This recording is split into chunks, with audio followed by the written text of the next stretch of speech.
Good day, everybody. This is Yin Yang in California with Morsels of Thought number 1782. You've been waiting for me for 4 hours. I'm sorry I have to be late because what did I do? I watched a Holocaust movie last night. It was called The Boy in the Woods, and it was a good story. It was based on a true story, true happenings, and they even show the real people at the end of the film. It was really good. It was very, very, very well done. Very, very well done. And I want to say that's how come I stayed up late and then I fell asleep and stayed asleep until late this morning. Okay, so right now we're reading rule number 13. Don't talk too much in the first few weeks. This is from Not Your Mother's Rules, The New Secrets for Dating, and now with their daughters too, Ellen Fein and Sherrie Schneider, New York Times best-selling authors. Okay, page. And I should have put the bookmark in here, but it's here. Okay. Women, women are often insulted when we tell them, this is what authors talking. Authors are saying rule 13 is don't talk too much in the first few weeks. Women are often insulted when we tell them not to spill too much on the first few dates or in texts or in general. They argue, but how will he get to know me? How will he find out how smart or funny I am? More importantly, how will we get close? And with all the latest technology at their disposal, they have even more ways to talk to guys and break the rules than ever before. Our answer is always slowly. In the first few weeks, a new guy should know only a few facts about you, like where you go to school or work and what you like to do for fun. As the relationship progresses, you can tell him a little bit more about yourself, like tidbits about your family and friends. He should be asking you a lot of questions to get you to talk, not getting bored by long stories. Giving him too much information shows that you are eager or nervous, and perhaps have not been on many dates lately. If you want to bond with a guy, talk and text less and laugh and listen more. The less you talk, the more he will open up and the more he will wonder what you are thinking about.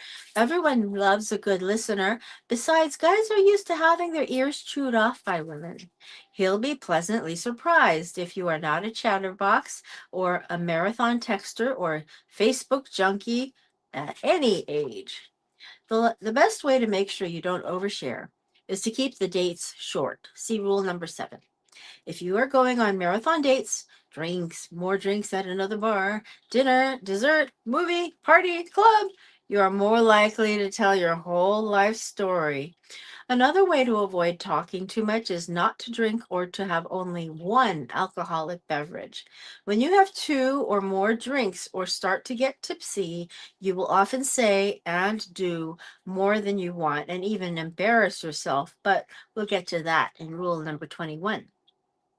You might think we are asking you to be superficial, but anything is better than bearing your soul. Many women make the mistake of telling way too. Okay, thank you. That's data down there. Mistake of telling way too much too soon, as if the date were a therapy session, thinking they will bond over these revelations. But in the beginning, a guy isn't even your friend yet. Until you have been seeing each other for a few months and he has said he likes you a lot and you are exclusive, your childhood and innermost feelings are none of his business. Even then, keep diary type stuff to yourself or to your girlfriends. When you do interact, whether by text or on a date or otherwise, there is much to stay away from too. Do not bring up words like love, marriage, engagement, wedding, or babies. Don't tell him that you just watched The Notebook for the 15th time. Do not tell or text him that your twin sister is getting married and you are looking for a date to the wedding. Do not text him that your other sister is pregnant with a girl and you can't wait to have a niece. Do not message him on Facebook that your younger brother is in rehab, so you are busy next weekend with family visiting day. Do not tell or text him that your parents got divorced when you were 5 and you do not really talk to or see that much of your dad, who left your mom for a younger woman. Do not tell or text him that you are still paying off your college loans and are just making ends meet, and that's why you can't split the check. Besides, the reason you don't split the check is because you are a rules girl and it is his pleasure to take you out and pay. Now, a word about that. Well, women women pay into dates just by being all made up and dressed up and manicured and all that. So we pay in a lot more money than you might think. So when a man pays for a date, he's not even getting close. There are people who do $100 hairdos, $50 manicures. Oh my God, and then the outfit costs 300. Goodness gracious.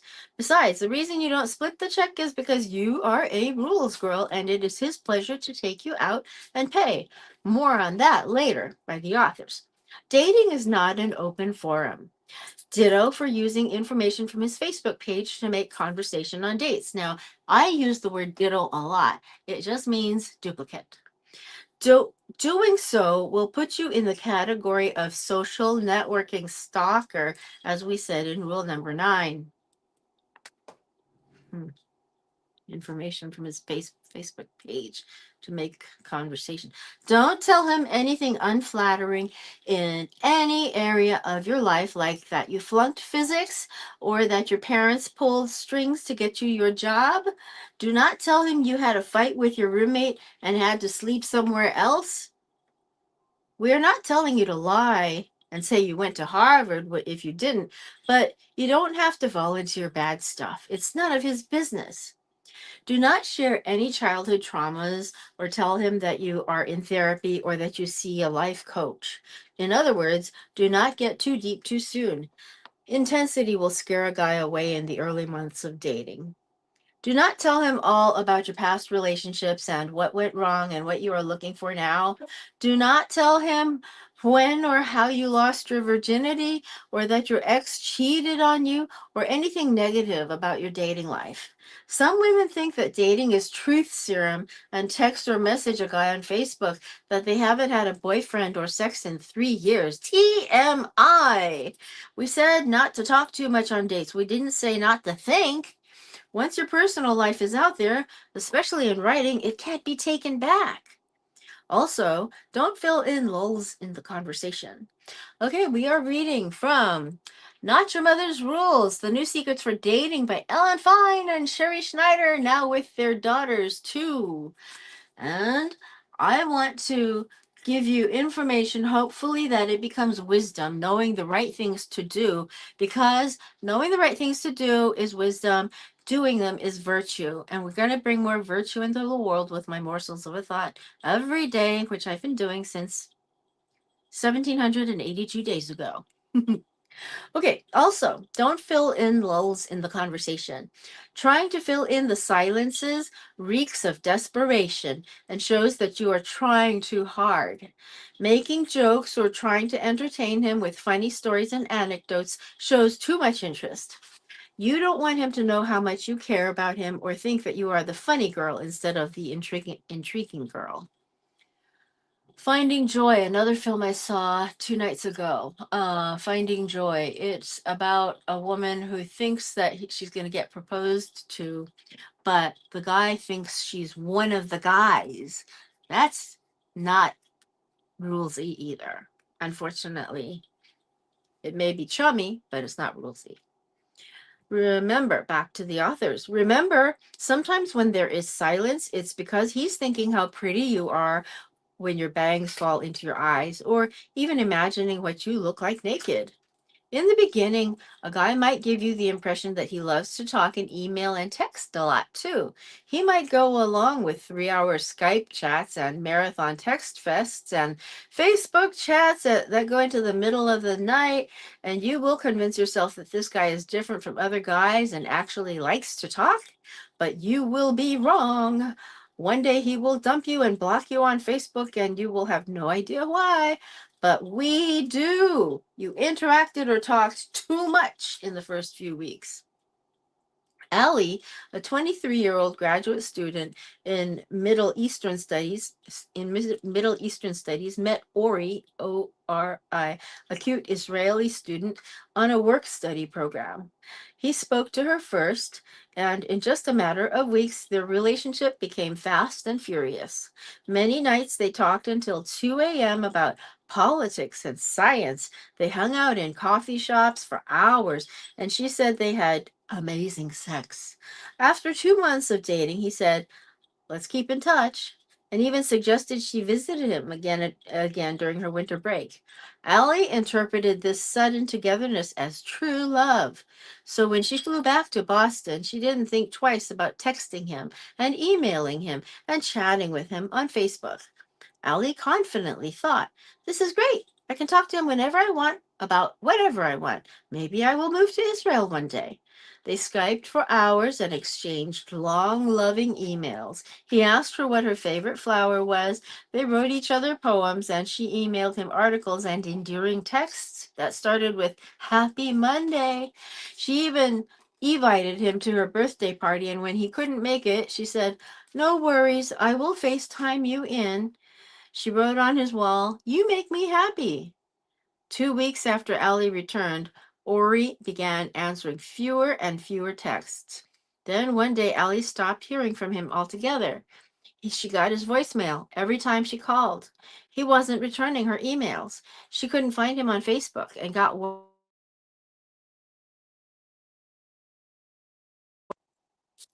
Let me see now. Are we back yet? Let me see.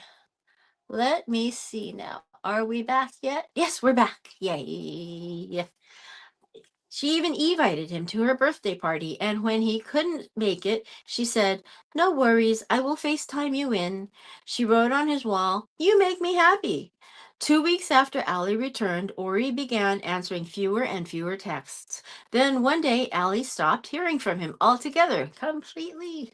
She got his voicemail every time she called. He wasn't returning her emails. She couldn't find him on Facebook and got worried. She thought maybe he had taken his account down, but then she called her BFF to check and found out his profile was still up. He had blocked her. Ellie was in shock when she called us. She couldn't believe that what was a soul connection for her was just a fling for him. We told her that had she not talked to him so much through so many different technologies, she would have found out sooner that he was not that interested. Or had she followed the rules and disappeared, he would have been more into her. When you act aloof in the beginning about a guy who initially likes you, he starts to pick up the pace. "Hey, are you okay? Are we okay? What are you up to? What are you doing for winter break? I have 2 weeks off and frequent flyer miles." The lesson here: being available 24/7 can be the kiss of death. We told Allie what we tell all our clients. When you meet your soulmate, get really busy in between dates and keep the conversation light and breezy. If a guy says, "What's your favorite food?" you can say, "Sushi. What about you?" To be polite and find out more about him. But don't ask anything serious like, "Why did you and your last girlfriend break up?" Or, "Where do you see yourself after grad school?" It is too clear that you like him and want to know about his past and future and where you might fit into it. Less is always more with men. You can talk and text your guts out to your girlfriends, your therapist, your life coach, even a coworker or a stranger at the gym, but you can't talk, text, tweet, email, or otherwise interact with a guy too much without overwhelming him and possibly driving him away. If you want a guy to miss and pursue you, disappear in between dates. And that was in uh, the no contact, disappear in between dates in The rules for online dating. Let me see if I can get this here. I don't want it to fall over. Okay. Now we're going to go over to rule number 20 in the original rules, time tested secrets for capturing the heart of Mr. Right. All the rules. This is two books in one. Two books in one, including the rules too, because, oops, oh, here's the rules for online dating. That's where the concept of no disappearing in between dates showed up. Where's the other one? Ah, here. Okay. So, sorry.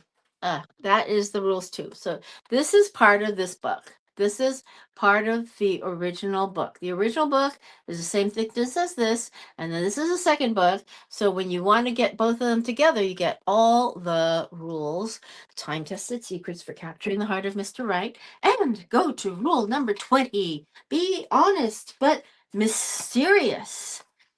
Men love mystery. 50 years ago, it was easier to be mysterious with men. Women lived at home and their mothers answered the phone and never told the men who else called their daughters.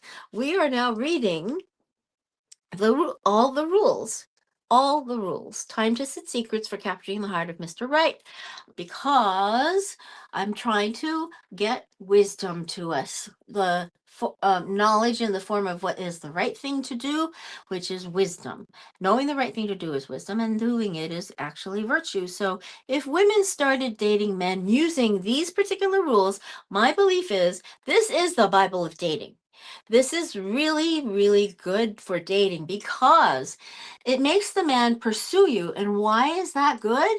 That's good because he wants you more than you want him.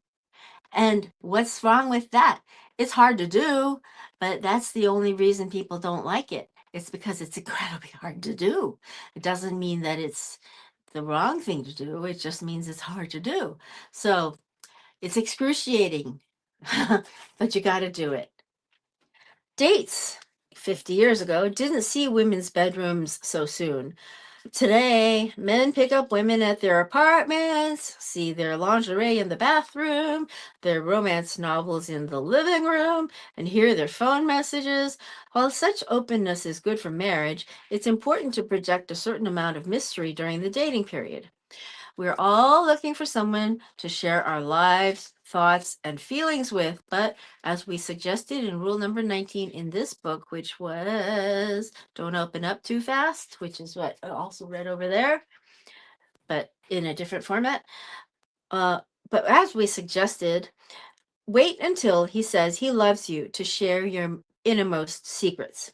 When he is in your apartment, don't listen to your answering machine. Let him wonder who called you besides him. You might know that the messages are probably from girlfriends who are feeling suicidal about their dating situations, but he doesn't. If your date is at your place and one of your friends calls and asks how everything is going, don't say, Scott's over, I can't talk. That means you've been talking about Scott to your friends and he's somehow important. Even if that is the case, Scott should not know that he is the subject of your thoughts and conversations, or he might think he doesn't have to work so hard to get you. Simply say, I can't talk right now, I'll call you later. After you hang up, don't tell him who called or why. Oh, it's just somebody. Oh, I don't know what they want. Before he comes to your apartment, tuck this book away in your top drawer and make sure any self-help books are out of sight. I'd have to hide my whole library. Have interesting or popular novels or nonfiction books in full view. Hide in the closet any grungy bathrobes or something you don't want him to see, such as a bottle of Prozac. Ooh, Wellbutrin. In general, don't give away any information that is not absolutely necessary. If you are busy on the night he asks you for a date, don't tell him what you're planning to do. Just say you're busy. Oh, it's busy. Oh, that's personal. If he asks you out for the weekend, don't say, I'm visiting my brother this weekend. His wife just had a baby. Simply say, I'm sorry, but I already have plans. Less is more. Let him wonder what you are doing. You don't have to be an open book. This is good for him and it's good for you. It keeps the intrigue going. He should be an open book. That's what the original rules said. He should be an open book, but you need to be mysterious because that's how you get him to chase you. Anyway, it keeps the intrigue going. You don't want to make dating you so easy and predictable that he loses interest in you. Always remember that in time, you will be able to tell him just about anything. On the other hand, rules girls don't lie either. Don't tell a Mel Gibson type guy that you love hiking and shop at LL Bean all the time when you can't stand trees, insects, and backpacks. And certainly don't tell your boyfriend that you love and want children because he does when you really don't. Take our advice. Don't lie. It's a law of the universe. Now, in these books, the authors sorry, ay ay ay, sorry, ay ay ay, ay ay ay, sorry, ay ay ay. Okay, back to technical difficulties. Ay, ay, ay. Okay, so here we were on morning number 1782, morsels of a thought of wisdom. Hopefully, that women such as me learn the right things to do in terms of dating, because knowing the right things to do is having wisdom. Then actually taking the action to do it is virtue. Bringing more virtue into the world with morsels of a thought. Wisdom from other people. Sherrie Schneider and Ellen Fein. Because I'm not that wise. I'm simply reading to you what these wise people have to say through their life experiences. So, what you're getting is a synopsis of other people's life experiences and morsels of a thought that we know the right things to do so that we can have more virtue. Yay! And the authors, these two co authors, refer to the universe as well as to the idea that there is one person for every one person.